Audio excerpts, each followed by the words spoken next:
Dobrý den, díky za představení. Jmenuji se Jan Sichra a pracuji na Přírodovědecké fakultě Masarykovy univerzity v Brně jako hydrobiolog, ale zároveň vlastně se podílím na chodu jihomoravské pobočky České společnosti ornitologické. Takže to, co tady budu říkat, se bude hodně, to, co mě zajímá, je biodiverzita. Hlavně teda jsem zoolog, tak se zabývám jako živočichy. A jako hlavní takové moje zaměření je vlastně jedna hydrobiologie, čili nějaké vodní brebery, což je o vodě, a ptáci. Takže o těch budu mluvit asi jako nejvíc, ale zmíním i některé teda jiné skupiny. Na úvod teda, o čem ta přednáška bude o zemědělské krajině Jižní Moravy. To je to, co vlastně tvoří takovou, to čemu se říká matrix té krajiny na Jižní Moravě, tak jsou ty obrovské širé lány polí. Je to ta nížina, velmi úrodná krajina, jo, která nám dává nějaké podmínky prostředí a nějaké limity, o kterých tady třeba budeme mluvit. A budu taky mluvit o tom, že jsme tu krajinu nějakým způsobem zdědili po svých předcích v nějaké podobě, kterou už tady tak trochu reprezentují na těch obrázcích. A tím nechci říct, že za něco můžou předci nebo zadci a podobně. Každopádně prostě je důležité znát i ten kontext, vlastně nejenom jako prostorový, ale i ten historický. A ta přednáška bude mít vlastně takové 3 části. Na úvod si řekneme něco o tom, jaké mokřady vlastně na Jižní Moravě můžeme potkat.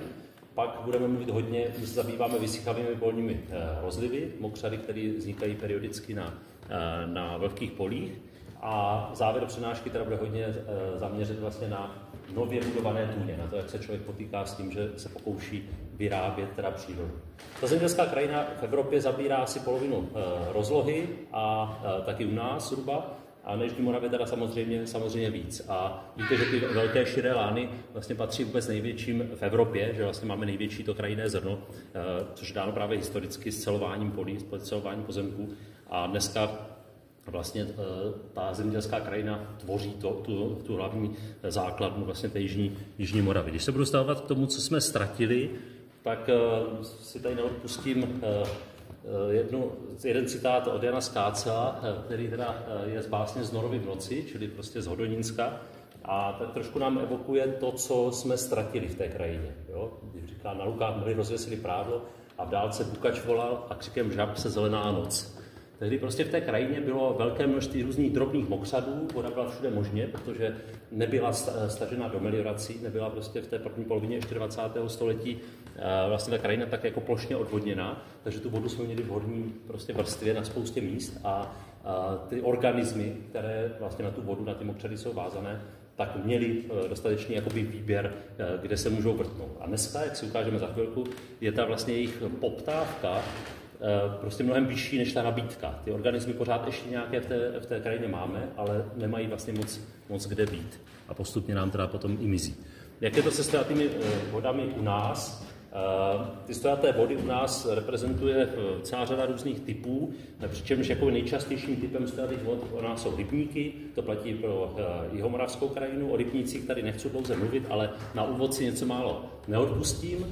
Z dalších věcí jezera asi nebudu zmiňovat, na našem území prakticky dneska už jenom Šumava, ale jenom připomínám, že i na Jižní Moravě kdysi byla přirozená jezera, například Slaná, například u Kobylí u Čejče, co nejznámější, ale těch jezer bylo určitě daleko víc. Pak to můžou být různé rašeliniště, různé prostě zaplavené jámy, třeba po těžbě a podobně, a celá řada různých takových typů mokřadů, který vlastně nemají nějakou jednoduchou definici. Prostě všechno možné, co je vlhké, od úplně vlhké louky až po nějaká drobnější vodní tělesa třeba a podobně.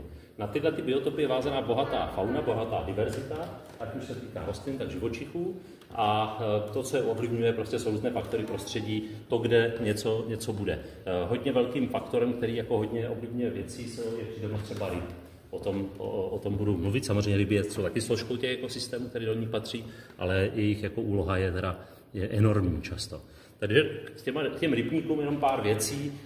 Asi je to poměrně známé, že ty rybníky, když se na ně podíváme do té krajiny, tak musíme brát i v potaz to, že často nám vznikaly na místech, kde původně bylo nějaké vlhko, původně byly nějaké mokřady. Takže to, že vlastně dneska ty mokřady máme v té krajině, není jenom daný tím, že to území bylo odvodněné, ale někdy bylo naopak zaplavené. A právě na těchto místech jako nějakým způsobem logicky vznikly právě tady ta vodní tělesa, která vlastně mají nějakou produkční funkci. Tím je odlišují teda od té definice mokřadů. Mokřady jsou ty biotopy, které nemají tu produkční funkci, čili mokřady nejsou pro tvorbu ryb, pro produkci ryb, zatímco ty rybníky vlastně proto máme.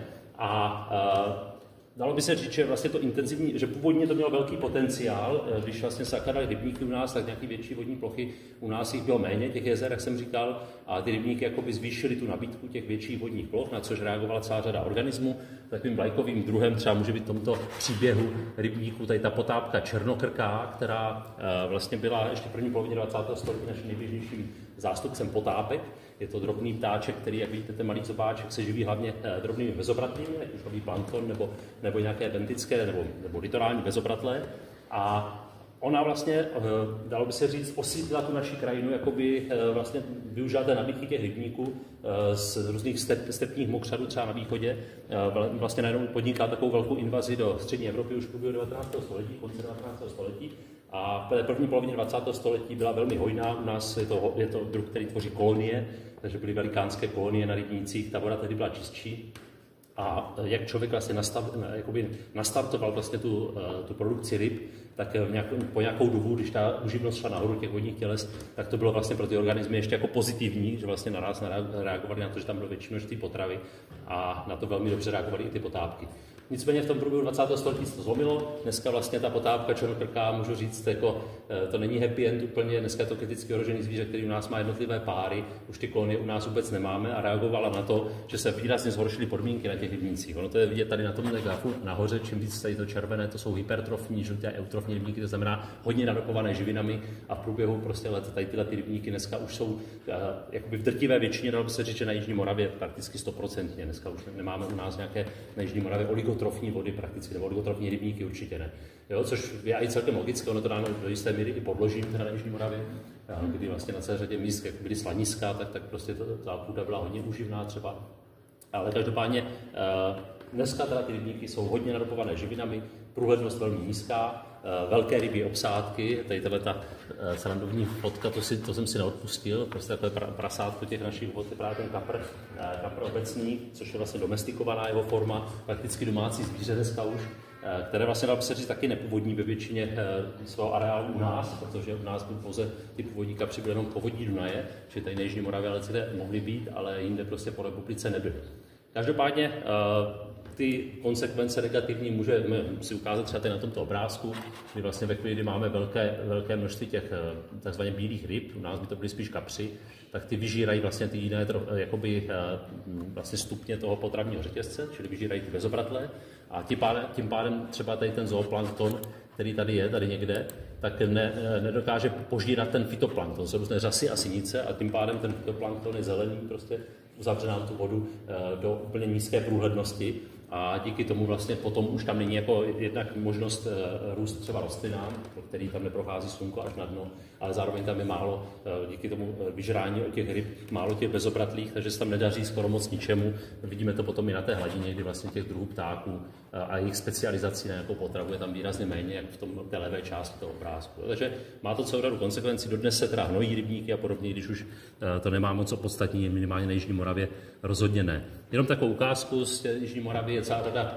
vlastně těch rybničních oblastí, který jako nějak nám reprezentují ten příběh. Na Jižní Moravě jsem vybral třeba pohodelické rybníky, které ještě vlastně hnedka po revoluci se objevily, nebo v 80. letech určitě byly vlastně v seznamu potenciálních míst na vyhlášení rezervace mezi významnými ptačími oblastmi, z pohledu teda ptáků hlavně, ale hnedka po revoluci se to rozjelo velmi intenzivně a byly velmi brzy vyškrtnuty, protože jejich kvalita už dneska není vůbec dobrá.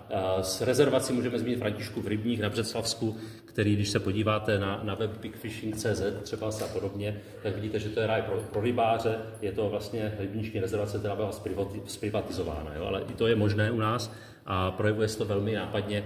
To byla rezervace původně pro mokřadní vegetaci a litorální společenstva, ještě v roce 2003 vidíte celkem jako sušné porosty skoro po celém obvodu toho rybníka. Dneska prostě už je to všecko pryč, tady vlastně často sedí ti kapraři, kteří vlastně tam loví ty obrovské ryby a je to vidět i na tom zbytku té vegetace, kdy je to vlastně úplně skeletovaný doslova, že oni vyžírají vlastně i ty trsy toho rákosu, jak nejíždějí do těch vlastně porostů a hledají tam tu potravu.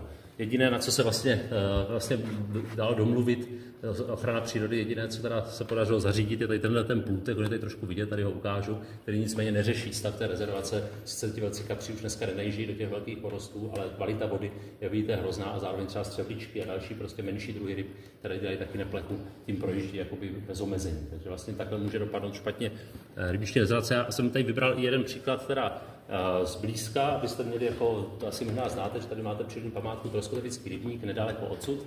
A tady vlastně je to podobný příběh, kdy vlastně tentokrát nejde o zprivatizovanou rezervaci, ale jde o rezervaci vyhlášenou na pozemku soukromém, konkrétně teda tady patří právě rybářství Pohořelice. A vlastně ten rybník, i když má statut chráněného území, tak dneska se neliší od žádných jiných rybníků. Čili vlastně nedaří se ani v těch chráněných územích nastavit nějaké šetrnější hospodaření. O těch rybnících už jsem si mohli dlouho povídat. Tady jenom ukázka výsledku jedné vlastně diplomové práce mojí studentky, kde vlastně jsme sledovali na rybnících jednak ptáky, jednak různé brebery v té vodě. A ona se řadila ty rybníky od nejlepších pro ptáky po nejhorší pro ptáky. A celkem jako nejde to úplně 100% třeba říct, že to jde spolu, ale minimálně v té horní polovině toho grafu vidíte ty lepší rybníky, kde je všeho více. A co mě nejvíc na tom jako fascinuje na tomhle obrázku, jsou tyhle ty černé tečky, které reprezentují právě rybniční rezervace, čili chráněná území. Takže to ukazuje, že tak, jak by si člověk mohl myslet, když máme rybniční rezervaci, tak tam vlastně bude to nejlepší, tam bude nejvíc šetrný hospodaření, tam bude nejvíc všeho, tak vidíte, že to vůbec jako spolu nesouvisí. Jo? Na té Jižní Moravě dokonce v Radíšku rybník, který jsem ukazoval, je nejhorší ze všech. Jo? Čili to jenom ukazuje, že vlastně nám chybí trošku ten dobrý přístup i v těch rybničních rezervacích, nedaří se to prostě. Ještě jednu věc k rybníkům, to, co vlastně už přechází do těch mokřadů, to, na co často zapomínáme, když se bavíme o rybnících, my se často bavíme o tom, co se děje v tom vodním tělese. I ty rybniční rezervace jsou často vlastně, hranice těch rezervací jsou úplně na kraji vody, jo? Vlastně kde přichází břeh, tam končí rezervace. Nicméně pro ty ptáky a pro celou řadu dalších organismů je zásadní především to, čemu se říká ekoton, čili prostě vlastně nějaká hraniční oblast mezi tou vodou a souší, kdy vlastně dříve ty rybníky měly pozvolnější okraje, byly často jako takzvané luční rybníky, kdy vlastně pozvolna přecházely do vlhkých luk, na těch loukách se ještě tady ještě nehospodařilo, třeba se tam pásl dobytek a podobně. A ty louky tehdy ještě dříve, prostě třeba v první polovině 20. století, nebyly až tak strašně přehnojené třeba a podobně. A tady v těchto biotopech právě hnízdily všechny ty možné kachny a tak dále. Dneska vlastně tady tenhle rybník Dubovec třeba na Vysočině, to je teda příklad z Vysočiny, by vás zajímala ta historie těch rybníků, doporučuji tuto knihu Náměstské rybníky a jejich ptactvo, kde to je krásně zachycené. Tak vlastně na rybníku Dubovec ještě na začátku 80. let byly obrovské porosty, tady to je teda kresba, vlastně rostlin a podobně, a v polovině 80. let byl ten rybník odbahněn, dneska je to prostě díra do země, kde vlastně úplně hnedka končí voda, tam je prostě strmý břeh, že se nevytváří ani žádná vegetace a hnedka navazuje orná půda. A to je dneska jako nejčastější, že chybí vlastně takový ten pozvolný přechod, kde hnízdili třeba tady tyhle ty kachny, jako jelšičák, oba dva druhy čírek, nebo různí bahňáci, jako jsou kolihy, nebo tady tento břehouš černocasí, vodožrunohy a podobně. To jsou druhy, které u nás byly běžné a dneska to, jak tam máte v tom seznamu, tady to CR, vždycky jakým to jménem, to znamená nejpřísnější kategorii ohrožení, kriticky ohrožení. Takže všechny tyto zvířata vlastně od nás zmizely, třeba koliha velká u nás v současné době ani nehnízdí. Jo, takže tohle to všechno zmizelo a třeba ta poslední fotka tady dole to zkouší třeba na Třeboňsku různýma velkýma mašinama bojovat za to, aby prostě trošičku rozvolnili právě tady tyhle ty okraje a mohlo se něco z toho vrátit, ale je to jakoby dost pryč. No a už se dostaneme opustíme ty rybníky a už konečně k těm mokřadům. Tady jsou nějaká čísla, kolik toho bylo rozoráno, kolik toho bylo odvodněno. Bylo to velké množství, takže vlastně z toho, co jsem ukazoval na začátku, z toho obrázku těch různých mokřadů, tak některé vlastně zanikly pod těmi rybníky, jak jsem říkal, a některé vlastně byly vysušeny a zanikly vlastně pod zemědělskou půdou. A s tím zmizely právě třeba tady na Očovských loukách, to je na Hodonínsku teda, tak ještě hnízdili v 80. letech kolihy, právě jak jsem zmiňoval, prostě úžasný velký bahňák velikosti asi jako slepice, když si představíte slepici na půdách, tak zhruba vypadá koliha, akorát má ještě takový hodně dlouhý dolů zahnutý zobák. Tak na Jižní Moravě byla poslední taková bašta těch kolí, kde ještě hnízdili a to odvodnění se provedlo v roce 88 těch Očovských lůk a s tím zmizelo poslední vlastně tradiční hnízdění kolí. Oni potom ještě trošku hnízdili občas někde, ale už to vlastně zkomíralo a postupně to vymizelo. Takže kde jako najdeme ty mokřady na té Jižní Moravě? Jsou takové jakoby mokřadní drobné ostrůvky, které v té krajině můžeme zkusit najít. A často je najdeme díky tomu, že jsou třeba chráněné, jo? Že to opravdu má nějaký prostě statut územní ochrany, čili památky, čili rezervace a podobně. Ale můžou to být i některé zapomenuté lokality, že tam dlouho nikdo nebyl. Často se stává, že když objevím nějaký zajímavý mokřádek, který jako není vlastně nějak chráněný, tak prostě prakticky do roka, do dnes objeví někdo, kdo se ho pokusí jako zničit nebo ho zničí rovnou. Takže jako neomylně v těch širých lánech na ty se nesmí sáhnout, na smrkové monokultury se nesmí sáhnout, ale to, co kde zůstane jenom nějaký maličký zapomenutý kout, tak je jakoby pod strašným tlakem, aby se to území nějak jako využilo. Což je prostě velký problém, že tady tyhle ty lokality, i když v té krajině občas někde se můžou objevit, tak nám zase rychle zmizí. Ty mokřady nacházíme například v aluviu velkých řek, že? Tak třeba na Soutoku a jinde podél těch, jak jsou ty lužní lesy, tak tam nacházíme celou řadu takových mokřadů, které jsou jako lesní, některé můžou být zaskleněné, některé luční, tak to je takový jako dědictví, který jako tady máme, samozřejmě vázané teda na ten fenomén těch velkých řek. Tím musím říct, že vlastně jeden z důvodů, proč vlastně ty mokřady z té krajiny zmizely, není jenom samotné vysoušení a meliorace, ale i regulace toků.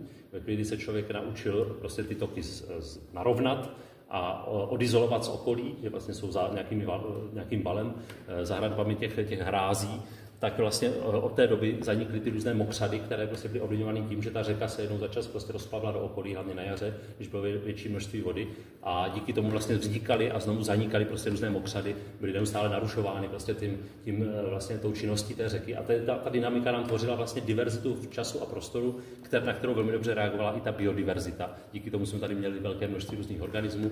Tohle nám zaniklo a dneska se třeba na Soutoku uměle povodňuje, leckde vůbec, takže vlastně ty biotopy takzvaně stárnou, chybí to narušování tou řekou a je to jako špatné. No.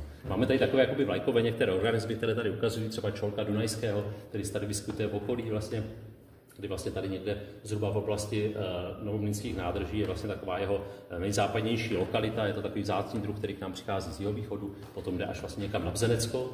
Ten skokan ostronosí, kterého asi znáte, který jako v období rozmnožování modrají ti samci úplně nápadně, tak to je druh, který taky jako strašně zmizel v posledních letech, nevím přesně proč. Je to druh vázaný právě na ty vlhké louky, které musí kolem být těch mokřadů. A zřejmě to souvisí právě s tím, že ty louky nějakým se dosluhují a nemají ty dobré vlastnosti. No a na vysychavé biotopy, to je takový jako specifický biotop zase v rámci mokřadu, o kterém budu ještě mluvit, jsou vázaní různý políši, jako tady ta žábronožka, o tom se ještě zmíním. Jo. Tady mám vlastně ještě, jsem si chtěl přiřát polívčičku, právě takovéhle úžasné organismy, které jsou někdy považované za živoucí fosílie, protože jsou známí z fosilního záznamu, prakticky nezměněné po miliony let, jako tady ten listonoch. Vypadá fakt opravdu tak kosmicky, dalo by se říct, listonoch jarní tady dole, nahoře žábronožka sněžní, pak takové krásné bytosti, které teda vyloženě jsou vázané na biotopy, které vysychají, a tím jsou jako výborně přizpůsobené. A je to hlavně daný tím, že se snaží vyhnout rybám, jo? Protože ryby by je okamžitě, třeba u těch žábronožek je to 100%, ryby by je okamžitě sežrali. Takže proto jsou v těch vysychavých vodách, jako jeden z hlavních důvodů, kdy vlastně se úplně vylučuje v nich jako ta přítomnost ryb. Tady by toho vysychání pravidelně jako nepřežili a oni na to jsou výborně vázaní. Já se k tím ještě vrátím za chvilku, takže teďka ještě jiné typy mokřadů, jaké můžeme najít v té krajině i jinde, než třeba vyloženě u těch řek, když některé z nich tady máme taky u řek samozřejmě, tak můžeme najít některé další takové jakoby otevřené rezervace, které mají nějakou jako historickou kontinuitu. Tady jsou zrovna ty případy těch chráněných území, jako třeba Pastviskou lednice, Trkmanec, Slanickou nesitu a celá řada další, kde vlastně fakt opravdu nacházíme nějaký takový jakoby hotspoty té diverzity, ta nejlepší místa. Nicméně i tyto mokřady často jako stárnou, musí se jednou za čas do nich zasahovat, třeba právě tady u Pastviska u lednice probíhalo nedávno odbahnění, třeba ty lidské zásahy do nich ve chvíli, kdy nefungují ty řeky, tak i jako to je potřeba stále. Takovým vlajkovým druhem některých těch mokřadů může být třeba tady ta pijavka lékařská, bych mohl zmínit, to je takový zajímavý druh v tom kontextu, že lidi si často představují pijavice jako něco hrozně nepříjemného, co vás může jakoby jognout, že vás může jakoby sát, prostě jo, penetrovat vám pokožku a vysávat z vás krev. Tak je to pravda, ale je to jenom u jednoho druhu, celkem asi 22, které se u nás vyskytují. Jeden jediný druh, a to je právě pijavka lékařská, může sát na krev teplokrevných obratlovců, včetně člověka. A tento druh je velmi vzácný, vlastně kriticky ohrožený dneska u nás a prostě těch lokalit má velmi málo. Jo. Jedno z nich je právě ta Pastviskou lednice. A nutno říct, že v historii třeba ty pijavky byly používány i jako medicínsky, proto lékařská, že to vlastně bylo používané, že prostě místo puštění krve, jako normálně pro nemocné lidi, tak se prostě jim přikládaly pijavice, aby ta zlá krev, ta špatná krev odešla. Jo, dodnes se tak jako používají v celé řadě zemí tímhle způsobem. Jo. A tím je trochu ohrožená, že se někde můžou jako takhle sbírat za tímto účelem. Jo, čili spíš vzácná věc, normálně v klasickém rybníku potkáte milion různých pijavic, které ale vám nemůžou ublížit, i když by se na vás přisály, tak vás nějak jako vám nepoškodí tu pokožku, jenom vás používají k podkladu, protože všechny pijavice mají přísavky. Někdy prostě ty zajímavé mokřady můžeme najít vlastně v nějaké výtopě toho rybníka nebo prostě po blízkosti rybníka. Tady to máte vlastně taky poblíž u Vlasatic, jak je Novověský rybník, ten velikánský, tak tady vlastně v tom přítoku vlastně do toho rybníka, tak tam je taky taková rozsáhlá mokřadní lokalita, kde jako dlouhodobě nějakým způsobem to nějak funguje, takže tam různě kolísá voda a může v některých letech být velmi zajímavá. Taková jako občas jsou takováto zapomenutá místa, tady na tomto, já nevím, jestli teda tady někdo tam někdy byl, ale na tomto místě je teda hodně specifické to, že kdykoliv tam přijdete a začnete cokoliv zkoumat, nebo prostě když to se lovíte bez obratu nebo pozorujete ptáky, tam přiběhne velmi rychle nerudný dědek a strašně na vás řve. Což vlastně do jisté míry taky může sloužit jako určitá ochrana toho území. Každopádně ještě bych chtěl zmínit v těch přirozených mokřadech. Mokřady, které vytváří bobr. Bobr je taková věc, která je kontroverzní, dalo by se říct, prostě konfliktní, kdy vlastně často se čtí síra na bobry, protože prostě kácí stromy a tak dále. Ale bobři jsou prostě úžasní stavitelé, oni opravdu vytváří různé typy prostě mokřadů. A ta zkušenost je fakt taková, že mokřad, který vytvoří bobr, tak je mnohem kvalitnější a lepší, než co vytvoří člověk, co dokáže vytvořit člověk. A dneska konečně i díky různým studiím víme, že vlastně i na ty mokřady bobrů je vázána celá řada různých organismů. On dokáže otevřít ty vlastně třeba biotopy třeba zastíněné a může pomoct různým rostlinám. Některé takové lesní mokřadní druhy ptáků jsou třeba vázané na tyhle mokřady, jako třeba porouš kropenatý, některé ty čírky třeba a podobně v Evropě využívají ty bobří mokřady, celá řada třeba vodních brouků a tak dále. Čili jeho vlastně činnost je jakoby veskrze velmi pozitivní a z pohledu těch mokřadů. A dokonce už existují první jako studie, které spočítali, kolik by stálo to, co udělá bobr, kolik by stálo člověka, kolik by to stálo takový projekt a prostě jsou to, jakoby on šetří prostě obrovské peníze, kde by šlo udělat revitalizaci a člověk vlastně na některých místech už tu revitalizaci chtěl udělat a dřív tam přišel bobr a když to vyčíslil, tak se zjistilo, že vlastně bobr fakt jako pomáhá velmi. Ten konflikt samozřejmě ale nastává v tu chvíli, kdy vlastně jde o zvíře, které je prostorově náročné, je zvyklé, prostě on k nám patří, to zvíře u nás kdysi bylo, ale ta krajina dřív vypadala jinak, prostě ty ploché, široké nivy, které, jak jsem říkal, se rozlívaly a podobně, on potřeboval nějaký rozsáhlejší ten akční rádius, dalo by se říct, ale chvíli, kdy vlastně ty řeky jsou spoutané, nikam se nerozlívají a podobně, a on si to vytváří sám a všude prostě má někdo pozemky a všude je prostě pole nebo les, tak a těch stromů je třeba i málo v té zemědělské krajině podél těch toků, tak člověk mnohem citlivě reaguje na to, že ten bobr to mění. Jo? Takže vlastně ten bobr dneska v té krajině vlastně přišel do jiné krajiny a zkouší to dělat po starém. No? A proto vznikají ty konflikty. Ale chci tím říct, že kde to je možné, tak umožněte bobrovi dělat jeho dílo. Existuje na to i nějaká vázaná legislativa, kde se může platit zemědělcům třeba újma nebo lesákům za to, aby to mohlo jako zůstat jeho mokřady. Jo? Ale prostě bohužel ne všude to jde. Tak a teďka už se dostaneme k těm polním rozlivům. Polní rozlivy to je takového něco nevábného, co prostě se objeví jednou za čas na poli. Je to takové vlátivé, nikoho moc dřív nenapadlo do toho vlízt a my jsme se na to začali víc zaměřovat v suchém roce vlastně. Tady je lokalita u Mikulčic, tady třeba u Heblína, to máte blíž. My jsme naproti Cihelny, to je jedna z nejvýznamnějších lokalit z tohoto pohledu. My se začali víc zajímat tady na dívat se na tyto místa, které jako v běžném suchém roce jsou úplně normálními poli. Jo? Vůbec byste neřekli, že to je něco zajímavého. A když přijde velká perioda, u těch nejlepších mokřadů skoro každý rok, tak se tam objevuje minimálně nějaká malá louže, v některých letech až obrovské rozlivy. A tím, jak vlastně dochází k tomu vysychání, tak se v nich nevyskytují právě ryby, ale je na ně vázaná celá řada jako zajímavé fauny. Oni tyhle i vegetace, oni tyhle biotopy často vznikají na místech starých bývalých právě mokřadů. Jo? Jak jsme zjistili právě třeba pomocí různých satelitních snímků a tak, když se podíváte, tohle teda zrovna u Rohatce, třeba Niva Moravy, tak když si dáte ten letecký snímek nebo satelitní snímek z vlhkého roku, tak tam vidíte takovou různé mapy na těch polích, které nám ukazují nějaké meandry starých potoků a ramen, které v současné době už nejsou žádné potoky, ale ve chvíli tam je ta voda, tak je to vlastně stojatá voda.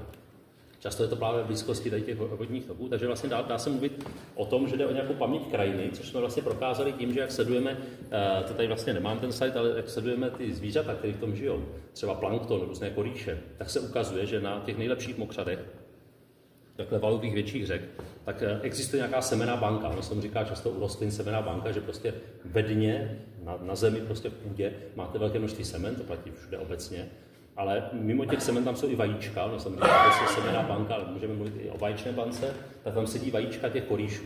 A oni dokážou třeba u těch velkých koríšů, jako listonoš nebo žávonoška, evidentně přežívat desítky let jako suché, možná i 100 let, to málo kdo ví, jak to je, protože vám nikdo nedá samozřejmě grant na to, abyste sledovali po 100 letech, jestli když to zaplavíte, tak se vám pořád ještě vylíhne to zvíře, ale z různých zkušeností vidíme, že to opravdu tak funguje, že tady ty vajíčka tam sedí a čekají na to zaplavení. Takže a tím, že tam sedí, tak to ukazuje nějakou kontinuitu, nějakou historii té lokality. Jo, čili jak někdo říká, že tady tyhle ty polní mokřady jsou daný tím, že tam jako jezdilo hodně traktorů a že to utužilo půdu a díky tomu se tam drží ta voda. Občas to taky někde může být, ale ty nejlepší naše lokality, co víme, tak mají úžasnou semennou banku a tím jsou právě cenné a ukazují nám tu paměť té krajiny. Jak jsem říkal, že to často takové velké i meandry, které ukazují to, že tam dřív něco teklo, dneska je to stojatá voda. Já se omlouvám, že mám teda tady obrázky, já jsem to nepředělával, hlavně teda z Hodonínska, ale celá řada těch lokalit může být i tady v okolí, ještě ukážu i něco zblízka víc. A některé ty biotopy opravdu mají kontinuitu, která je jakoby dohledatelná třeba i z těch leteckých, následně z těch snímkování, třeba Kostelísek Dubňan, tady je takový polní rozliv, který je vidět na snímcích už z 50. let a je tam dodnes. Jo? A tady jsme opravdu našli významné druhy, třeba perlooček a další koryšů. Takže tohle nám tam jako sedí, tady máte jenom nějakou ukázku, často to bývá prostě v nějakých plodinách, nejčastěji ty zajímavé lokality nacházíme v kukuřici nebo v obilí. Naopak, když je to v řepka, když je zaplavená řepka, tak prostě tu vodu úplně otráví. To je prostě úplně jedovatá, mrtvá voda, jo? Taková divně šedá, zakalená. Prostě jsou některé věci, některé rostliny, které s tou vodou reagují tak jako velmi negativně a v tom nenajdete nic prakticky. Tady tato fotka ukazuje, že ty rozlivy můžou být obrovské. Jo? Tohle je lokalita, která často navíc na té mapě vidíte třeba nápis rybníky. Jo? Že tam je nějaký starý nápis rybníky, název rybníky, který napovídá tomu, že tam dřív nějaké vodní těleso zřejmě bylo. Teď je to orná půda, ale když prostě přijde jakoby vlhčí rok, tak dochází k takovýmto obrovským rozlivům. I v tomto třeba byli ti listonozy, tentokrát ti letní. No a co teda v nich nacházíme, kdybychom se podívali třeba na rostliny, tak často právě v té zemědělské krajině, která je intenzivně využívaná, ty různé plevele, tak jsou dneska taky vzácné. Celá řada těch zajímavých rostlin nám zmizela, celá řada rostlin zmizela i díky tomu, že zanikla slaniska. A právě tady některé ty lokality nám umožňují přežívání tady těchto rostlin. To jsou často druhy, a to platí i pro živočichy, které jsou vázané na takzvaná raná sukcesní stádia. Tím se myslí to, že jsou to druhy vázané na nějaký úplně holý substráty, na nějaký úplný začátek vývoje, dalo by se říct. Jo? A ten je zajištěn tím, že vlastně na těch polních rozlivech probíhají ty disturbance, nebo to narušování pomocí orby. A vlastně, když dojde k tomu zaplavení, tak často dojde k zaplavení prostě holého substrátu. A na tom se dobře jakoby daří některým těm organismům.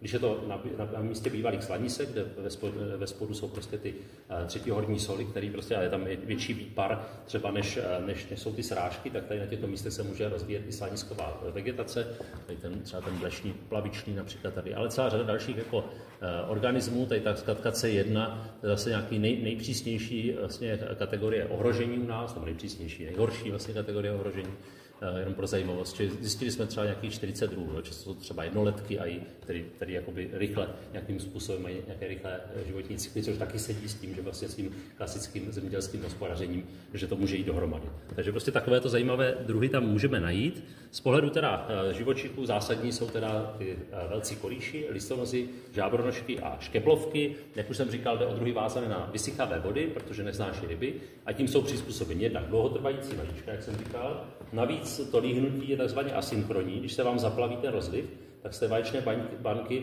se vylíhne jenom část těch vajíček. Protože kdyby se vylíhly všechny a ta voda tam byla moc krátko, že by se nestihly rozmnožit ta zvířata, tak vlastně to rychle vyschne a celá populace by vyhynula. To znamená, že to asynchronní líhnutí je právě přizpůsobení těm nejistým podmínkám, že vždycky se vylíhne jenom část těch vajíček a tím se jakoby udržují dlouhodobě na lokalitě.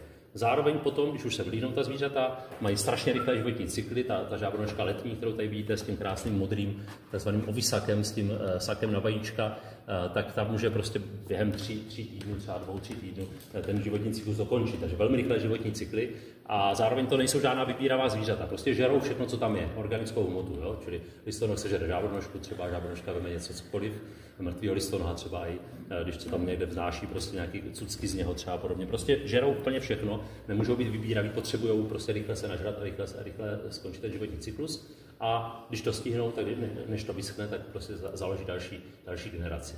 Jo, čili mají takovýhle, jo, ty vajíčka potom v té půdě se můžou potom dál šířit, jo, třeba větrem nebo z ptáky a podobně. Takže jako celkem fakt zajímavá, unikátní skupina, která jako přežila, jak jsem říkal, živoucí fosílie až do dnešní dob, ale přitom je dneska vlastně velmi ohrožená, protože ty vysychavé vody dneska v té krajině nacházíme jakoby vzácně a jsou velmi ohrožené neustále. Jo, tady prostě máte třeba nášivku šmolkovou, takový modrý druh, prostě drobnějšího korýše, taky zajímavá věc, typická vlastně pro Jižní Moravu třeba. Jo, tady ukázka těch korýšů, těch listonohů, já nevím, jestli to poběží tady toto, zkusím to, aha, tak tady to nepoběží, nevadí, tak nebude tam pohybující se zvíře, ale to nevadí. Tady vidíte tu velikost prostě těch listonohů, nacházíme vlastně ty dva druhy listonohů u nás, listonoha jarního a letního. A tady v tomto obrázku chci jenom ukázat, tady máme nějaké druhy, 3 zásadní druhy těch polních rozlivů. Tady tato oranžová nebo hnědá, nebo co to je za barvu, tak ukazuje podíl těch biotopů u nás v těch polních rozlivech. A vidíte, že oproti Čechám, tak vlastně drtivá většina těch lokalit u nás je právě na polních rozlivech. Jo? V Čechách je mnohem víc té zelené, to jsou vojenská cvičiště, to je další jakoby biotop, který tyhle zvířata často osídlují. Jo? A těch vojenčáků máme na Jižní Moravě málo, nebo na Moravě obecně méně. Takže vlastně to ukazuje, že ty polní rozlivy jsou fakt zásadní pro přežití těch organismů. Existuje tam celá řada dalších zajímavých skupin, ať už vodních, jako jsou různí vodní brouci, ploštice a podobně, vážky, celá řada vážek, to jsou velmi pěkné organismy, které mají vodní larvy, ale vlastně ty dospělci lítají jako normálně, jsou suchozemští, i když mají rádi ty mokřady. Můžeme tady najít celou řadu i jako suchozemského hmyzu, když spíš mokřadního, různé střevlíky a tak dále, čili prostě celá řada zajímavých druhů. Já bych tady vypíchl třeba tyto dva, to jsou jakoby, vlastně takové, jakoby, dalo by se říct, až skoro prvonálezy u nás, kdy vlastně tady u toho potápníka rodu Eretes došlo nějaký druhý nález v České republice u nás, a to jsou taky zajímaví brouci, kteří jsou vázaní na pouštní a polopouštní biotopy někde v Mediteránu. A s tím, jak probíhá klimatická změna a dochází k vysychání těch mokřadů v Mediteránu, tak oni se posouvají na sever a hledají náhradní biotopy a našli je právě v těch našich polních rozlivech. A to je taky brouk, který dokáže během 14 dnů jako dokončit ten životní cyklus. Takže zajímavá věc, je strašně měkký, na rozdíl od ostatních brouků, on je spíš jak šváb skoro vypadá. Taková zajímavá věc. A tady ta malá znakoplavka Anisops, tak ta byla u nás zjištěna právě poprvé v polních rozlivech na Hodonínsku. Taky druh, který prostě nějakým způsobem jakoby se posouvá jako od jihu spolu s vysycháním biotopem jakoby jižní od nás. Jo? Čili takovéhle zajímavé jakoby zvířata, taková zajímavá zvířata k nám doputovala. Ty polní rozlivy jsou výborný i pro obojživelníky, ne že ne. Jak jsem říkal, obojživelníci nejlépe ukazují, že ta vlastně poptávka je větší než nabídka, protože někdy v těch uprostřed polí nemůžete tušit, kde se tam ty zvířata vzali, ale naraz prostě je tam máte. Jo. Jakoby číhali na to, kdy se konečně zaplaví nějaká louže, nějaká ta polní deprese, nějaká ta díra a oni tam nalezou. Nejčastěji jsou to právě druhy vázané zase na takové jakoby otevřené biotopy, často krátkotrvající biotopy. Nejčastějším druhem je tam určitě ropucha zelená, tak jako nejčastější klasický druh, ale i třeba blatnice skvrnitá, do toho často jde to jsou jako podobný druhy trošku v té biologii. V Čechách jsou záznamy i v té ropuchy krátkonohé, to je ale věc, která teda na Jižní Moravě není, to je hodně vzácná věc. Naopak třeba ten člověk dunajský, o kterém jsem už mluvil, že v těch lužních biotopech, tak jsme ho našli taky i v těchto polních rozlivech. A třeba i kuňka obecná a celá řada dalších. Čili i pro obojživelníky významný biotop. No a ještě zmíníme ty ptáky. Těch ptáků, těch polních rozlivů je velké množství. Zase to ukazuje to, že prostě ti ptáci nemají v té krajině mokřadní často kde být a využívají každou možnou vodu, která se tam namane s nějakou vhodnou jakoby, stravou, protože často můžou žrát třeba i přímo ty korýše. Tohle to jsou takové jakoby nejtypičtější, jako dalo by se říct, organismy, které nejčastěji nacházíme na těch polních rozlivech, a z nich bych teda vypíchl hlavně tady tu pětici těch druhů, kdy jde o 4 druhy bahňáků, kteří nám na těch biotopech hnízdí, a jednoho pěvce konipase lučního, který vlastně tyhle ty druhy jsou vyloženy jako typický deštníkový takzvané druhy, které zaštiťují ten biotop a které opravdu jakoby nacházíme v zajímavých počtech. Když se podíváme, my jsme se podívali vlastně v rámci Jižní Moravy, jak ti ptáci různě využívají vlastně ty biotopy, tak kromě těch hnízdících tady máme celou řadu, který třeba jsme zjistili přes 40 druhů, který jako jenom na tahu využívají právě tohoto území, často teda těchto polních rozlivů, často jsou to právě druhy, které se živí těmi různými korýši třeba. Tady máte fotku od Ruda Jurečka, který vyfotil pěkně vodouše šedého, jak tady žere listonoha, takže vlastně opravdu využívají prostě tady tuhletu potravní základnu, protože oni se dokážou jako velmi namnožit ty žábronožky a listonozy a opravdu to je jako prostřední stůl pro ty bahňáky. Ale oni ti bahňáci potom, jak přelítají mezi lokalitami, tak přenáší zase jejich vajíčka, takže to je stravenka za letenku, jak kdysi nazval jeden můj kolega, jeden článek tady v tomto kontextu.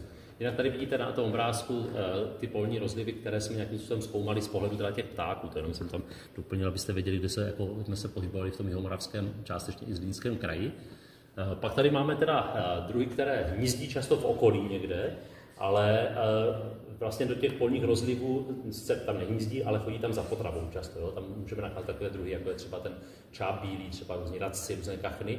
Ta husce liščí je rozhodně zajímavý druh, který může i v blízkosti třeba hnízdit. Ta husce liščí, možná víte, druh, který se u nás vyskytuje právě pouze v nížinných oblastech, jako je Jižní Morava, a využívá k hnízdění staré nory prostě velkých savců, jako jsou třeba lišky. Takže má velmi zajímavou hnízdní biologii a proto ten název husce liščí a právě v těch polních rozlivech ji můžeme najít. A pak je tady celá řada druhů, které můžou i zimovat vlastně v polních rozlivech, protože tam prostě, když jsou ty rozlivy rozsálejší, mají tam klid, nikdo tam moc třeba nechodí.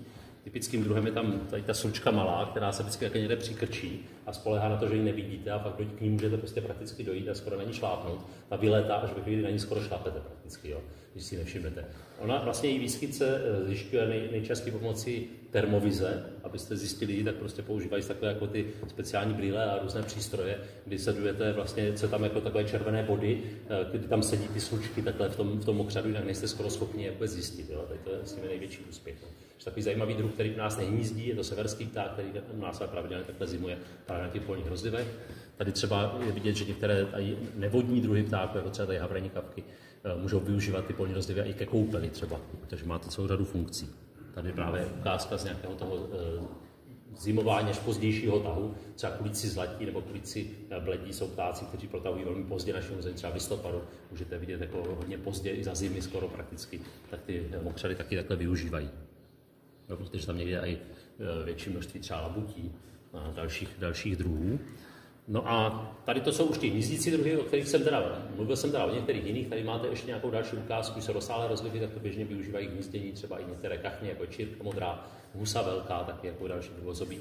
Typickou skupinou jsou teďka, které tam nacházíme, pisila čáponoha a tenkozobec opačný, takový dva druhy, které donedávna u nás hnízdili velmi nepravidelně, velké kolónie měly třeba na Nezideru. A zase na Nezideru vlastně dochází v některých letech k tomu, že vlastně ty jejich malé jezdírka kolem toho Neziderského jezera, kde je největší ta diverzita těch ptáků, tak některé sezóny jsou bez vody a ti ptáci prostě hledají náhradní stanoviště a dostávají se nám častěji. Dřív u nás byli spíš na odhalených rybnících, klasický hnízdí třeba na letněných lednických rybnících, ale dneska často nepohrnou ani těmi polními rozlivy, když jsou rozsáhlé třeba Lanžhota a i jinde a prakticky dneska hnízdí pravidelně.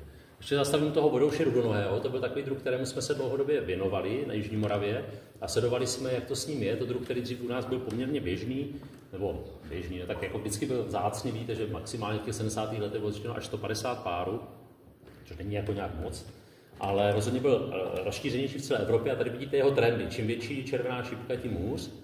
Malá černá šipka taky blbě, ale že by někde to šlo nahoru, moc nejde. Jako, jo? Takže ten druh vlastně klesá v celé Evropě a taky u nás postupně ubývá tady tohoto druhu. A my jsme se, jako tohle ještě nějakou z posledního mapování, to ještě vypadalo nějak, ale vidíte, jak to prostě postupně ubývá. My jsme se teda věnovali na Jižní Moravě tomuto druhu. Tady vidíte zhruba rozšíření, kde se vyskytuje. A tady ukazuju právě, že tady zase ta hnědá porce tady těchto grafů, to je teda rozlišený podle jednotlivých okresů jihomoravských, tak vlastně čím víc té hnědé, tak tím víc těch lokalit v těch polních rozlivech, takže to ukazuje, že ten biotop je pro ně úplně zásadní, hlavně ve vlhkých letech, kdy se ty polní rozlivy objeví, tak u nás zůstane těch ptáků, kteří by normálně chtěli někam na sever hnízdit, zůstane více a zkouší u nás hnízdit. Takže zase je to takový jakoby lákadlo pro tyhle ty ptáky a zůstávají díky tomu u nás. Jo? Tady ukázka třeba těch vajíček, podobně vypadají teda i vajíčka čejky. Když najdete vlastně v bahňácem je klasicky 4 vejce, často takhle nenápadně kropenatá, špičkama k sobě takhle pěkně úhledně položená do té kotlinky. Vidíte, že ti bahňáci si nedělají nějaké velké hnízdo, jenom taková kotlinka. A ta vajíčka jsou poměrně nenápadná. Tady potom vidíte, když hodí ta mláďata, tak jsou takové malé ochmířené kuličky na dlouhých nohách. Ten obrázek prostě to je už vzletné mládě, vidíte, že ještě nemá třeba ten červený zobák, nohy jsou spíš oranžové. Takže něco takového, když uvidíte, tak je to super. No a teď tím se dostávám k tomu, že tady ty polní rozlivy z pochopitelných důvodů jsou ohroženy. Oni nejsou nijak, není možnost je chránit v tu chvíli. A často prostě jsou teda trnem boku samozřejmě zemědělců, protože klasicky je to tak, že zemědělci berou dotace na plochu obdělávané půdy a kontroloři z toho ZIFu, takzvaného ze státního zemědělského investičního fondu, přijedou, kontrolují dronem, co je prostě zpracované z té půdy, a když jsou tam ty rozlivy, když tam ta voda, tak to často vyklikají a za to vlastně ten zemědělec se dostane dotaci, čili není vymyšlený mechanismus, jak tyhle ty biotopy chránit, a ty jsou pod velkým tlakem. Takže často dojdeme k tomu, že se zaváží, tady se podařilo třeba zastavit zavážení, protože tam byly listonozy, někde se to už nepodařilo, bylo to zavazené celé. Tady třeba u Blučiny se dlouhodobě zaváží velká část mokřadu kvůli výstavbě třeba průmyslové zóny, čili nemusí to být nutně jenom z zemědělských důvodů, že se to ničí, že se to likviduje, tady ty biotopy. Opakem potom může být, že vlastně celá řada zemědělců, třeba, kteří v té krajině nějak působí, vidí, že prostě na těchto místech jako fakt nemá co třeba už hospodařit, protože ta voda se tam bude pořád, takže vlastně v dobré víře nechají tady tyto mokřady prostě svému osudu a ty nám potom také zarůstají rákosem, jo, a nějakými šťovíky a tak dále, a to není už dobré zase. Jo, takže vlastně ty mokřady jsou zase závislé na té disturbanci, jo, na tom narušování, ideálně orbou, původně zřejmě tou řekou. Jo, takže vlastně my potřebujeme v tom hospodaření, aby se pokračovalo, nebo nějakém narušování, ale zároveň, aby to nebylo moc intenzivní, aby to nebylo třeba to cílené odvodňování, to často nacházíme takové ty stružky vykopané, které odvodňují vlastně ten rozliv do nějakého kanálu, který tam někde teče. Takže prostě, aby to nebylo moc intenzivní, třeba s používáním pesticidů a tak dále, ale zároveň nepotřebujeme, aby to zároveň úplně zaniklo, to hospodaření, čili něco mezi. A co by se nám velmi líbilo, tak třeba prostě používá jako návrat třeba pastvy v těch nížinách. To by bylo moc pěkné, kdyby jako nějakým se mohly být tyhle ty mokřady některé udržovány pastou. Ale k tomu se ještě asi dostanu.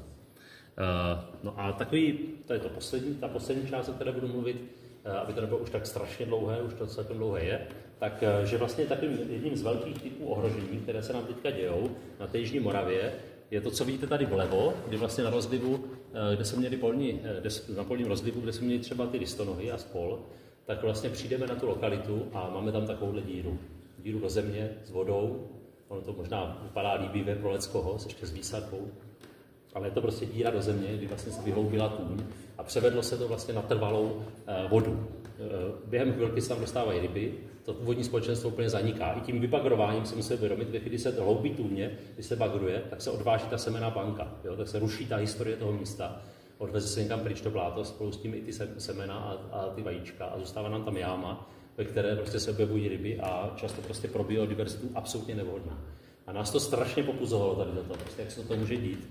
A tak jsme se tomu začali víc věnovat, zatímco nikdo nám nikdy nedal žádné peníze, žádný grant na studování polních rozlivů, protože to nikoho nezajímalo.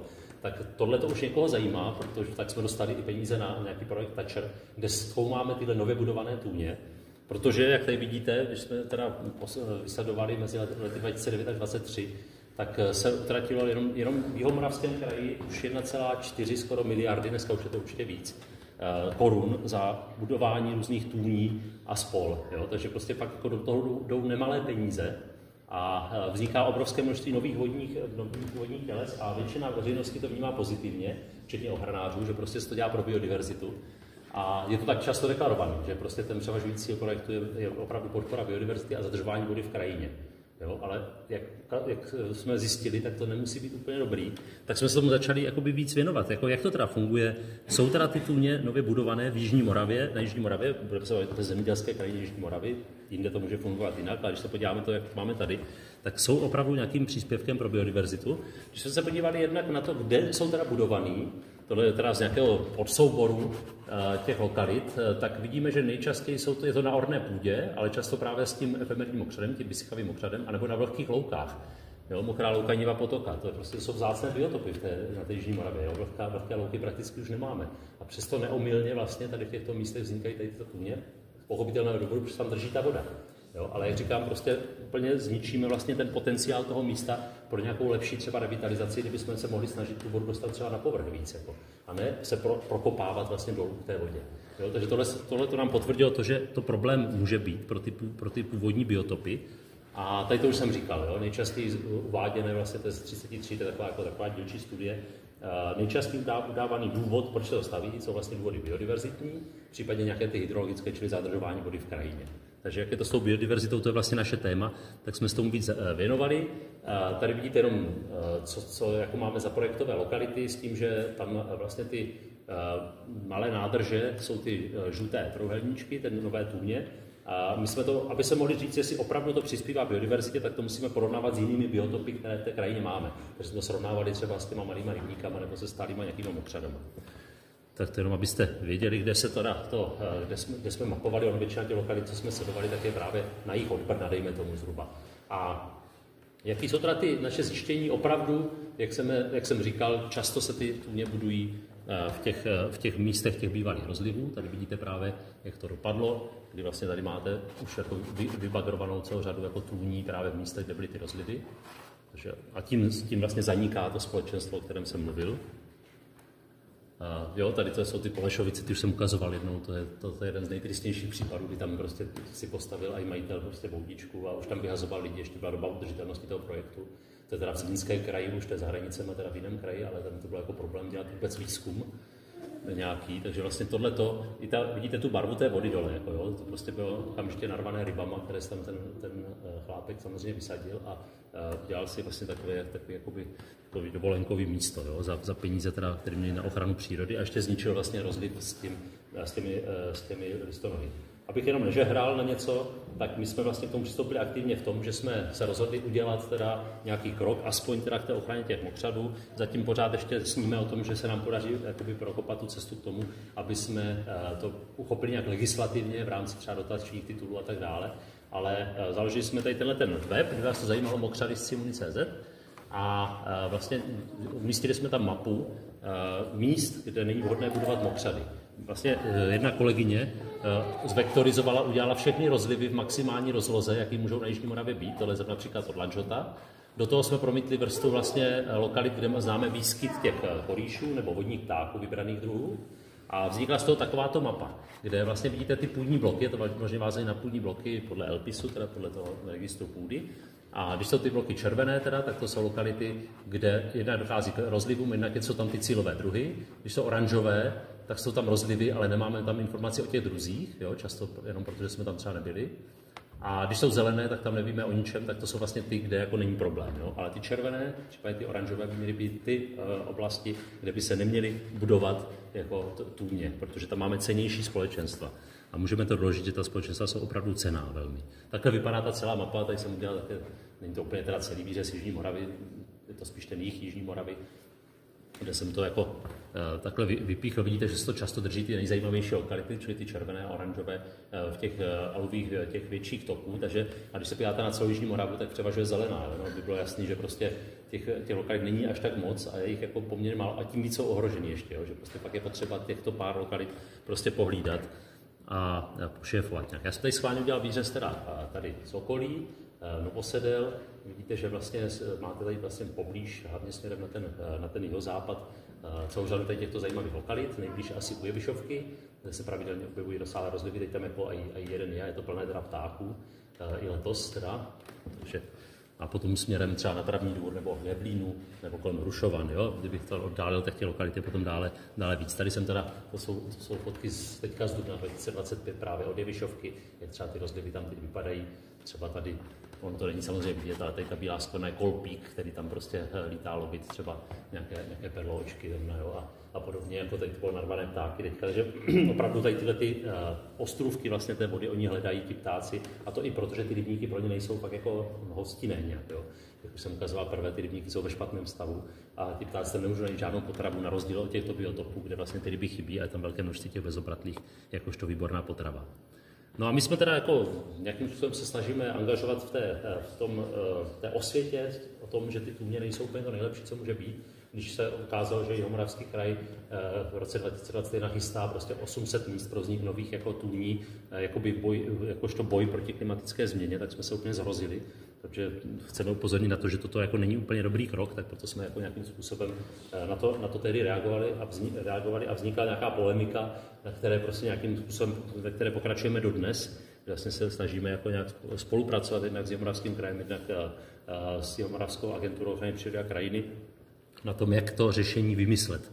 Jo? Jaké jsou ty hlavní, když už teda prostě ty tůně jsou postavené, když už se prostě o těch polních rozlivů, tak jaké jsou hlavní problémy, co s těma tůněma dál je. Tak kromě toho teda, že likvidují ty co nejnižší biotopy, tak potom mají často špatnou morfologii, často jsou to velká vodní tělesa, často hluboká, prostě s strmými břehy, to tam občas taky je, ukážeme si na obrázcích, my tomu říkáme, že to jsou takový typ vana. Problém je, že na té jižní Moravě je obrovské množství živin, takže ta kvalita té vody je velmi špatná. Zadržujeme vodu, ale ve velmi špatné kvalitě. Celá řada těch lokalit je navíc napojena vlastně prakticky na komunální odpady. Jo, jsou pod čističkama, když přijde větší voda, prostě upustí se prostě z čističky, hrkne to právě do těch mokřadů. Někde ani tu čističku nemají a vlastně ty obce to využívají jako vyhnívací nádrže, nepřiznaně zase placená teda z operačního programu životního prostředí. Čili tohle je velmi, velmi jako špatné, ta kvalita vody. No a často je potom absence toho managementu. Jo? Ty lokality, jak už jsem říkal, často vyžadují nějakou údržbu, nějaké hospodaření původně tradiční, původně to zařizovala třeba ta řeka, potom nějaké tradiční hospodaření třeba z pastvu a podobně. Dneska ty obce samozřejmě neví ani jak na to a často je to tak, že oni teda pokosí vlastně to, co je tady jako to suché, tak to se pokosí a do rákosu nejdou. Jo? A potom vzniká tady toto. Ono zatím voda teda je, jo? Ale prostě někde ani ta voda není, jak vidíte v některých případech, jo? Nebo otevřená voda. Ale prostě vzniká jakoby takové homogenní prostředí rákosí, prostě zastíněného, ještě jak se to prostě rozkládá ten rákos vevnitř, tak do toho vlezete a prostě smrdí tam syrovodík, jak se to rozkládá, tak prostě není to hostinné prostředí pro biodiverzitu, jo? Je to prostě špatný. A další věc, o které teda bych měl mluvit, je to, že to je prostě často rezervoár invazních druhů. Často vlastně cílem toho je, že v té vodě máme invazní druhy ryb, a kolem toho máme ruderální vegetaci, kterou čili bezcennou vegetaci. Jo. Takže vlastně to, co za těžké peníze vybudujeme, tak často nám zničí něco potenciálně zajímavého, jako jsou polní rozlivy nebo nějaké staré mokřady, které by se obnovily jinak, tím, že dostaneme vodu nahoru a budeme tam třeba pást, že to třeba prostě občas necháme lehnout popelem třeba a podobně. K tomu se ještě vrátím k těm managementovým přístupům. Tak vlastně tímhletím, že tam uděláme tady ty jámy, tak úplně zničíme vlastně potenciál toho místa a je to často velmi těžkovratné. Jo? Musíte počítat, každá obec musí počítat s tím, že když to buduje, tak musí potom vrážet nemalé peníze na údržbu tady toho, aby to mohlo fungovat vůbec. Tady jenom ukázky, jo, té kvality vody, o čem jsem mluvil. Jo? Třeba tady tohle jsem ukazoval, to, jak je tam ten velký rákos a když tam projdete, tak potom vidíte tady toto, jo? Jak tam ta voda hníje. V tomhle tom nic moc jako žít nemůže, jak vidíte, toto je prostě katastrofa, tohle zrovna ten příklad toho, kdy tam vlastně nad tím je ta čistička odpadních vod. Jo, případně tam můžou být jako velké množství ryb, jako tady. I to samo způsobuje jako velké zákaly. To, jak jsem říkal, typ vana, to jsou prostě ty hluboké tůně. Problém je, že často, nebo z toho operačního programu není možné budovat ty tůně vlastně z výpustí, jo, aby prostě z něj nebudoval rybníky, jenomže často tam lidi ty ryby dají a podobně. Když tam máte hodně ryb, nebo je tam velmi nekvalitní voda, nebo nemáte jakkoliv možnost to vypustit, jo, tak to je taky problém. Jako není jako moc co s tím a ty hluboké vany vlastně už tam jako jsou prostě natrvalo. Tady jenom pár jako ukázek. Někdy jako třeba tohle realizace povodí Moravy, někdy je to uchopené poměrně dobře, když se ještě u toho revitalizuje ten tok, to je určitě žádoucí, ale vzhledem k tomu, že často na to nemáme pozemky a je to jenom malý úsek, tak je to jako dlouhodobě nefunkční. Z začátku to může vypadat i pěkně, ale ve chvíli, kdy tohle je vlastně už rok po realizaci, nebo kdy to bylo realizované, to bylo někdy 20, jo, tak není to rok, je to 3 roky po realizaci, tak už vidíte, jak ten tok vypadá, je tam obrovské množství živin, jo, je ta voda velmi zakalená, prostě hníje to. Ty tůně ještě třeba v roce 23 vypadaly celkem pěkně, jo, byly takové jako s průhlednou vodou, dole byla ta chara, taková ta parožnatka, taková zvláštní časa, která nám indikuje právě jakoby, hodně ty čisté průhledné vody, někdy to drží jako se několik let, jenže už v roce 24 se to zlomilo a už to vypadá takto. Jo? Velké množství živin prostě se tam realizuje, prostě jsou tam různé takovéhle řasy a není to prostě dobré. Jo? Sledujeme to tak, jako, že některé ty lokality se zlomí za rok, některé nám drží třeba i 10 let a jsou pořád pěkné, nevíme, čím to vždycky je, ale prostě jako, můžeme si být jistí, že drtivá většina z nich se během 5 let zlomí tady do tohoto. A spíš s věkem, jak by se dalo čekat, že třeba s věkem to bude lepší, tak jako zatím sledujeme spíš opak. Jo, je to daný právě tím, že tam chybí třeba to, že tady ten potok je tam jakoby meandrován, ale prostě nepropláchne prostě ty kolem, jo, nefunguje to tak, jak by mělo. Tady ukázka těch starovic, to už jsem teda ukazoval jednou, to jsou taková pěkná očka, ale zase, jak vidíte, nikdo nepracuje s tím rákosem, takové homogenní, tohle už jsem vlastně ukazoval. Další ukázka třeba Ušakvic, kdy vlastně se často buduje s malýma tůněma ještě jedna velká tůň, prakticky rybník. Jo? A ten rybník vlastně potom vypadá takhle jako velmi jako nekvalitní voda, jo? Taková šedá, ještě do toho vlastně právě je zaústěný zase komunální odpad, takže nic moc. Tady tohle je vlastně práce, kterou dělala Štěpánka Pustková, naše studentka, diplomka, tak sledovala to, že vlastně třeba u Šakvic se ukázalo, že když to budovalo, tak se tam vlastně převrstly různé zeminy a tak dále a na tom se objevily velké jako množství jako pěkných rostlin, halofitů, těch stanomených kytek a tak dále. A můžou tam být druhy ohrožené z červeného seznamu. Ale ukázala, že s časem, ukazuje ty grafy, tohle jsou ohrožené druhy, tohle to halofity, ty zajímavé druhy, tak s časem klesá vlastně jejich podíl tady v těch mořech. Dejme tomu do 10 let tam není nic už skoro. Jo, ale i do 5 let je tam polovina třeba toho, co tam byla na začátku. Čili na začátku může být pěkné, ale pokud se o tu lokalitu dál nestaráme v podobě nějakých jako razantních zásahů, tak vlastně nám to mizí a nějak se to glajšaltuje do té běžné krajiny a hůř prakticky. Jo, často se tam dostanou ty ryby. Takže to je takové opakování, jak jsem říkal, díry do země, voda všech barev, rychlá degradace, to je to, co často nacházíme na té jižní Moravě. A proto vlastně my proti tomu tak trochu jako brojíme, nebo i celkem dost, aby tady tyhle ty realizace se jako dělaly. Jo. Zajímavé téma jsou ryby. My spolupracujeme s Ústavem biologie a obratlovců Akademie věd České republiky, protože ty ryby, o nich potřebujeme vědět exaktní informace. Nemůžeme si vymýšlet, viděli jsme tam rybu, ale my víme přesně, co v těch tůních je. Takže oni vlastně, kolegové dělali výzkum na 123 tůních, tady v rámci těch nových tůní. A co zjistili? Zjistili, že i když vlastně podle operáků, podle těch pravidel tam vůbec se nemá nasazovat žádná rybí obsádka, aby tam měla přijít nějak jako přirozeně nebo něco takového, tak ryby jsou přítomny téměř v 60% lokalit. Z toho vlastně vidíte, že skoro v polovině lokalit jsou přítomny nepůvodní druhy ryb navíc. A když se podíváte na třetinu lokalit zhruba, tak ve třetině lokalit ty nepůvodní druhy tvoří úplnou dominantu. Jo? Čili prostě jsou úplně ty zásadní, které tam jsou. A to je nejčastěji ta střevlička východní, kterou tady máte, případně karas stříbřitý. Takže vidíte, že velká porce těch tůní prostě slouží vlastně k rybám. Jaký jsou ty rybí společenstva? My jsme tam našli i některé tůně, kde jsou původní druhy, pak může být dominantou třeba ten perlín ostrobřichý. To vypadá celkem jako, že by to nemuselo být až tak zlé, tak to ukážu. Pak jsme našli prostě vyloženě rybniční obsádky, to jsou velké ryby, které se tam nemohly nějak dostat přirozeně, tam prostě vysadil člověk úplně na tuty. Často prostě nemají jakoby známky žádné reprodukce, prostě se tam vysadil někdo, aby tam mohlo chodit jako lovit. Jo? Jsou velcí kapři, cejní, třeba další věci. No a pak ty invazní, jo? To jsou teda ty, jak jsem říkal, karas stříbřitý střevička východní, ale máme tady i lokality, třeba u Pasohlávek, prostě dělá neplechu sumeček černý, který jako je velkým postrachem v celé Evropě, když se někde dostane, tak vlastně potlačí všechno živé, jo? Včetně ostatních druhů ryb, jo? Případně slunečníci pestrou jsme našli tak v nějakých lokalitách.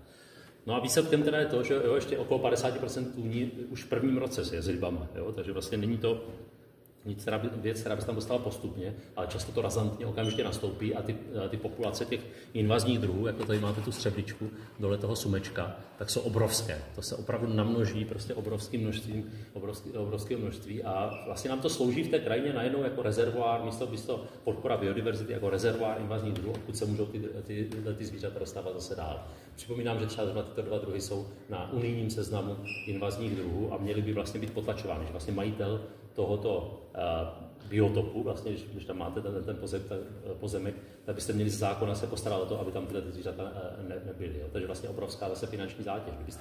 Pokud se to bude vymáhat časem opravdu, pokud se to zajede, že tohle to bude povinnost majitelů, tak je to další velká zátěž třeba i pro ty obce, že vlastně by měli z zákona se starat o to, aby tam ty zvířata nebyly. Jak se ryby do nových tůní dostanou? My jsme zkoumali, co ovlivňuje to, že se tam vlastně ty ryby dostanou. Asi by vás napadlo, že to, co jsem říkal, že vlastně úplně nefunguje, takže vlastně s věkem tůně by mělo přibývat třeba těch ryb, jo? Kdyby to mělo být nějaké přirozené osídlení, dejme tomu. Tak jsme se na to podívali a tady z tohoto vidíte, že ty tůně, ta proporce těch tůní s rybami, to je ta černá část těch grafů, je pořád plus minus zhruba stejná, dejme tomu. Jo? Čili už v prvním roce, dole máte na ose X, teda stáří tůní v letech, tak už v prvním roce tam běžně jsou ty ryby. Jo? Čili prostě tady to ukazuje, že vlastně nejde o přirozenou sukcesi, o přirozené to, že by se tam dostali nějak přirozeně ty ryby. Jo? To jasně ukazuje, že tam je něco v nepořádku a naopak vlastně, které věci nám vyšly, tak plocha a hloubka tůně, čili velikost tůně je zásadní pro to, jestli ty ryby to osídlí, případně nějaká šířka litorální vegetace a pak vzdálenost od obydlí. Jak to funguje?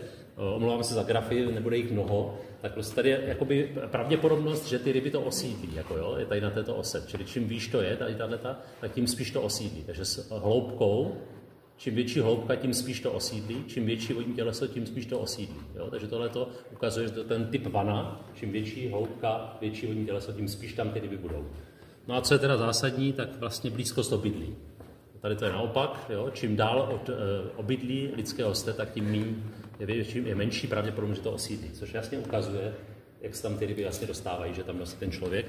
A proč je tam nosí? No tak oni ty lidi, jako tam, když tam nás vidí, jak lovíme, tak přijdou a lidi nám to řeknou. Jako, jo, prostě často pro ty lidi vlastně ta voda, když tam není ryba, tak je pro ně mrtvá ta voda. Jo? A těžko se jim vysvětluje, že to je přesně naopak. Když tam je tolik ryb, tak tam je mrtvá voda a tam jenom ty ryby, často nepůvodní. Takže voda bez ryby je pro mě mrtvá voda. Skvělá zásoba na nástražních rybek, aby si děcka zachytali, to je klasika, ale třeba i prostě myslivci údajně teda prostě šíří, což nám řekl ten starosta v Zaječí, že šíří vlastně myslivci ty střevličky proto, aby prostě z toho vidí za komáry, tak aby nesoužili vlastně zvěř. No. To je jako právě jako ten pochopení třeba prostě těch kalamitních druhů komárů, kteří jsou vázaní na lužní stanoviště, určitě nejsou prostě v těch biotopech, a zvlášť, že v těch biotopech je celá řada predátorů prostě z řady hmyzu nebo z obojživelníků a podobně, tak ty ryby tam rozhodně potřeba nejsou. Jo. Ti komáři tam tvoří úplně minimum toho společenstva, to vám můžu garantovat. Jo, takže vlastně takovéhle jakoby důvody, nejúsměvnější byla asi ve Vojkovicích, kdy vlastně nám jeden borec řekl, že tam vlastně nedávno jeho žena už nechtěla mít želvu nádhernou, co měli doma, tak ji tam prostě vypustila, aby tam ta želva měla co žrát, tak tam vypustil tím ty střevličky. Jako. To nám úplně bezelstně řekl. Když viděl, že jsme to vylovili, tak řekl OK, a prostě, když jsme to zkontrolovali za půl roku, tak tam těch ryb bylo ještě víc. Tak bylo vidět, že prostě si na tom jako stojí, že tam bude dál jako sázet asi ty ryby. Takže vlastně fakt jako je to těžký, je to jako boj a opravdu nám to nepomáhá. Ještě pár grafů.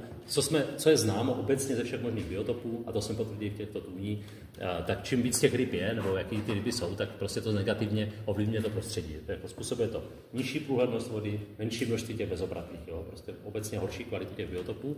Co nám tady tkvělo, zajímavé, tohle teda nějaký plankton a litorální brebery, které tam máme v tom, tak je zajímavé, že tůně bez ryb jsou trošku podobné těm tůním, kde jsou teda původní ryby. Jo? Když tam je ten perlín, on je známý tím, že hodně baští různé řasy a podobně, a nejde moc do těch bezobratlých, tak vlastně tady ta společenstva nejsou až tak zlá. Jo? Takže ty původní ryby by mohly být jako jakž takž.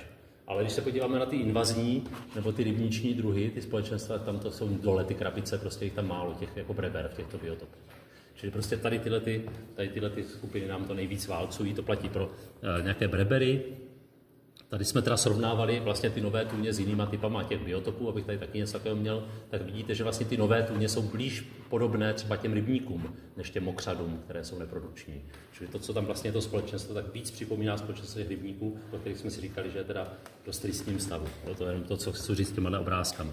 A takovou vlajkovou skupinou jsou obojživelníci. Často se říká, ale dělá se to pro ty obojživelníky, ty jsou teda zásadní. Proto se to dělá, pro ně je to dobrý. No ale ukazuje se, že oproti třeba těm mokřadům, podobně to funguje zase s těma rybama, že negativně ovlivňují ty obojživelníky, to je celkem jedno, ale když se podíváme teda na mokřady versus nové tůně, tak zase jako je vidět, že ty původní mokřady jsou hostí větší diverzitu těch obojživelníků. Co se týče třeba reprodukce, tak tam to není nic moc, ani v těch původních mokřadech. To ukazuje, že i ty v uvozovkách původnější mokřady často dneska trpí tím podobným nešvarem, že tam v nich máme ty ryby nepůvodní a tak dále. Ještě jeden složitý graf, který jenom ukazuje to, že v nových tůních nejčastěji nalézáme především zelené skokany.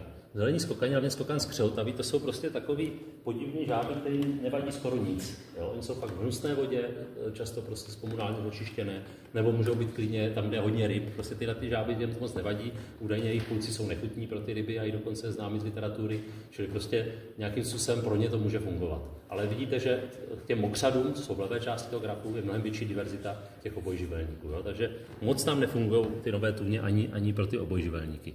No a už na závěr, jaké jsou možná řešení, tak jednak to vymezení území nevhodných pro tvorbu tůní, to už jsem říkal, že jsme tomu už trošku šli naproti.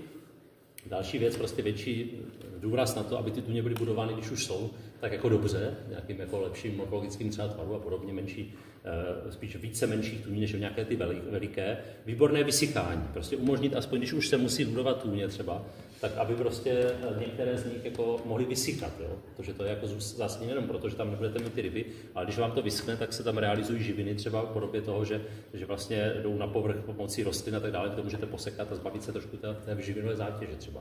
A zásadně teda management. Jo, a my teda, tady máte nějaké příklady tak jako pěkných mokřadů, třeba zase ulikovát zase, ale Hodonínsko, tak některé ty mokřady jsou celkem dobré realizace. U kobylí možná znáte poměrně jako taky zajímavá realizace, kdy jako tam nad tím přemýšlel, tam různé typy biotopů. Tady já na tom chci říct, že problém je to, že všechny řeky a potoky na Jižní Moravě padají takto, tady tyhle ty hnusné rigoly. Jo, a zase prostě tady byl nějaký pozemek, zase bylo dobrý tu řeku pustit nebo ten potok do toho území a ne ho nechat prostě v tom rigólu vedle, hlubokým a realizovat jenom díry vedle toho toku. Jo. Bylo by dobrý víc zapojit vlastně revitalizaci těch toků, ale ne takovýmto způsobem. Tohle je Níma Daníže na Znojemsku, kde vlastně se někdo pohrál s tím, že tady zmeandroval nějaký potok, ale zakončil to takovou strašlivou dírou. Tady dokonce i se stavidlem, tady vidět dokonce, že pod tím nic neteče už. Jo. Tady tyhle ty velké jámy, třeba tady v těchto podmínkách té výhřevné, teplé jihomoravské krajiny často způsobují velké množství odpadu a ta voda nám často zmizí úplně, jo. Takže ne takovýmhle způsobem. No a co týče toho managementu, tak my v rámci toho našeho projektu zkoušíme jakoby sledovat vliv některých zásahů na to, jak to ovlivňuje ty bezobratlé, obojživelníky a tak. K tomu výsledky ještě nemám, jenom ukázka toho, že je potřeba nějakým způsobem zapracovat v těch Starovicích třeba na těch porostech, kdy vždycky jako děláme takovýhle zásah, kdy vlastně otevřeme tůně do poloviny, protože nechceme se zbavit všeho rákosu, v tom může být, já nevím, bucháček nebo nějací rákosníci, takže tohle tam necháváme třeba polovinu, ale děláme takovýto amfiteátr, tady to je celkem pěkně rozitý i do louky, může to vypadat jako celkem pěkně. Bohužel třeba u těch Starovic máme problém s tím, že nám tam občas hutne ta nedočištěná odpadní voda, takže to prostě jde vníveč, ten zásah. Ale něco takového toho sledujeme a určitě bylo dobré takovýmhle způsobem, když to je, na začátku je to Mordor, tady tohleto znovu otevřít, ale když by to prostě ta obec nebo ten majitel prostě udržoval, jo, v tomto stádiu, tak to potom už jako tolik jakoby práce není. Jo. Ten začátek, když jsme to otevírali, to bylo strašlivé, ale když to udržujete takovýmhle způsobem, tak se to dá třeba tak jednou za rok až za půl roku pěkně udržet. Někde nám tady starosta Ořechova třeba nám i doval bagr, takže jsme některé ty tůně, které vypadaly takhle, jak tady vlevo, té tůň, která už není vůbec vidět, tak jsme takhle otevřeli. Zajímavé, že taky jako tam to postupně zarůstá, musíte se tomu vracet, musíte neustále prostě v té krajině být a pomáhat tomu. Kolegové zkouší teda, co s těma rybama, jak se jich zbavit. Velmi těžko, když nemůžete vypustit tu vodní plochu, takže zkouší různé věci jako elektrolov, zátahové sítě. Ty pasti často se dávají, ty se ukazují jako možná nejlepší, ale všechno to je prostě časově náročný. Ne všechno vychytáte, nikdy prostě prakticky. Takže jako je to těžké. Zvažujeme nějakou biomanipulaci, to znamená vypouštět tam třeba nějaký původní ryby předem, to bychom si chtěli zkoušet, nebo dravé ryby by se daly pustit tam, které by jakoby potlačily ty kaprovité, jenomže když tam dáte dravé ryby typu okoun nebo něco takového, tak oni vám sežerou i ty žáby, jo. Takže prostě to je problém. Jo. A když se tady třeba zatahuje takovou zátahovou sítí, tak to dopadne. Oni vytáhnou i tu vegetaci, ve které je spousta breber, tak to taky zruší jim. Jo. Čili prostě žádný z těchto opatření moc nefunguje. Jako, jo.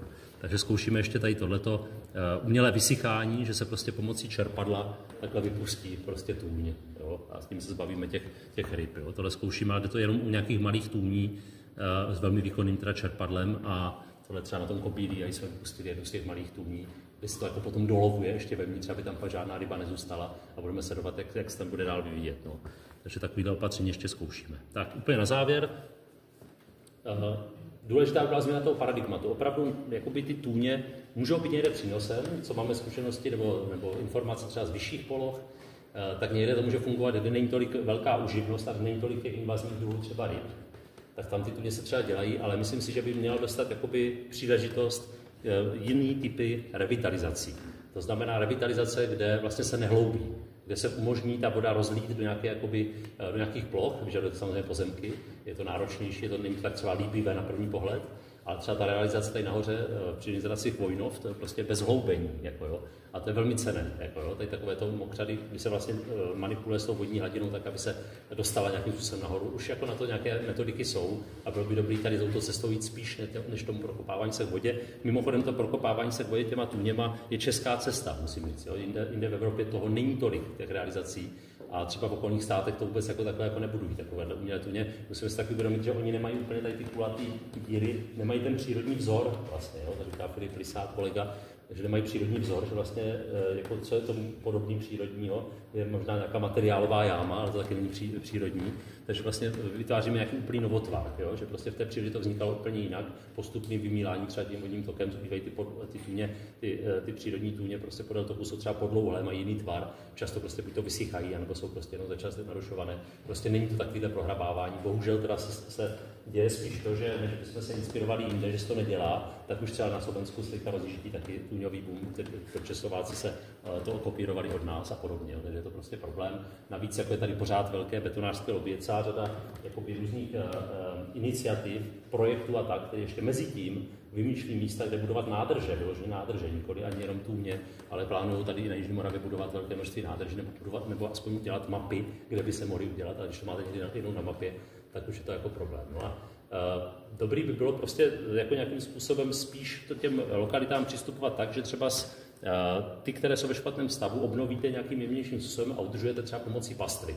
Jo, ta pastva je určitě prostě jakoby žádoucí a možná nějakou jako disturbanci, je to něco, co tady prostě bylo, jo, v té minulosti, v té nivní krajině, a bylo by fajn, kdyby se to vrátilo. Teďka teda to spíš je ohroženo velmi svintávkou, kulhavkou, naštěstí to nechci to teda zakřiknout, to vypadá teďka nadějně. Každopádně, jo, ten jiný přístup k té krajině, to by vyžadovalo taky spolupráci s agenturou a změnu určitých jakoby nastavení, které tam teďka jsou na Jižní Moravě. Nature Restoration Law mám změněný, to je ta nová legislativa Evropské unie na obnovu přírody. Jo? Tak chce po jednotlivých státech, aby se obnovovala příroda. A je potřeba pohlídat, aby se neobnovovalo tady touto českou cestou, aby se nebudovaly rybníky a tůně, ale opravdu se šlo jinou cestou. Tady tohleto takovou jakoby, prostě inspirací můžou být slaniska třeba v Maďarsku, kde obnovují zarostlé prostě nějaké mokřady tím, že prostě je razantně distribuují třeba i pomocí ohně a pak je udržují pomocí pastvy. Jo? A vznikají velmi pěkné, mají s tím velké zkušenosti, tak by bylo fajn třeba obnovovat lokality jako Čejčské jezero a další záležitosti, klidně i v rámci toho Nature Restoration Law. A už jako jsou tady tyhle vlajkové projekty i vlastně v rámci Jižní Moravy. Před pár lety byste si klepali na čelo, že prostě něco takového by u nás bylo možné. Tak toto jsou všechno snímky teda z České republiky, ty horní dva jsou dokonce tady z Jižní Moravy. Takže už máme i Buvoly tady v té krajině a je to super, že se takovéhle věci rozjíždí a je to určitě dobré, kdyby to pokračovalo. Čili na závěr ještě člověk vyrábí přírodu. Ono samozřejmě, tohle nějací projektanti jsem někde stále z jejich prezentace, tohle samozřejmě hrozné. Ale tohle je podobně hrozné, jo? Když známe prostě, je to lepší, jo? Ten pravý obrázek, to samozřejmě, než to není. Ale toto je prostě absolutní nepochopení toho, jak funguje příroda, jo? Jak fungují přírodní procesy, že prostě vymezíme přesně, kde ta příroda bude a prostě tam budeme hloubit a prostě dělat jako přesně v předem daných tvarech prostě nějaké vodní útvary. Prostě takhle ta příroda nefunguje a to vpravo je taky strašné teda ve finále, z biologického pohledu. To jsem tím chtěl tak jako trochu sdělit. Tohle už asi vynechám. Vlastně máme s některýma obcema na Jižní Moravě už máme nějaké memorandum třeba, kde se pokoušíme starat o některé lokality polních rozlivů, to třeba v Kosticích. A ještě pro vaši informaci, kdybyste se teda chtěli podívat na ten náš web, tak můžete na tomto webu, teda na tomto odkazu mokřadiscimuli.cz, kde jsou i ty mapy třeba, ale tam celá řada dalších informací. Máme tam třeba reportáže, které o tom byly natočené, různé články a tak, by vás tohleto zajímalo. A to je asi vše. Tady vidíte prostě kolegy v práci, tak s tím se asi rozloučím a díky za pozornost.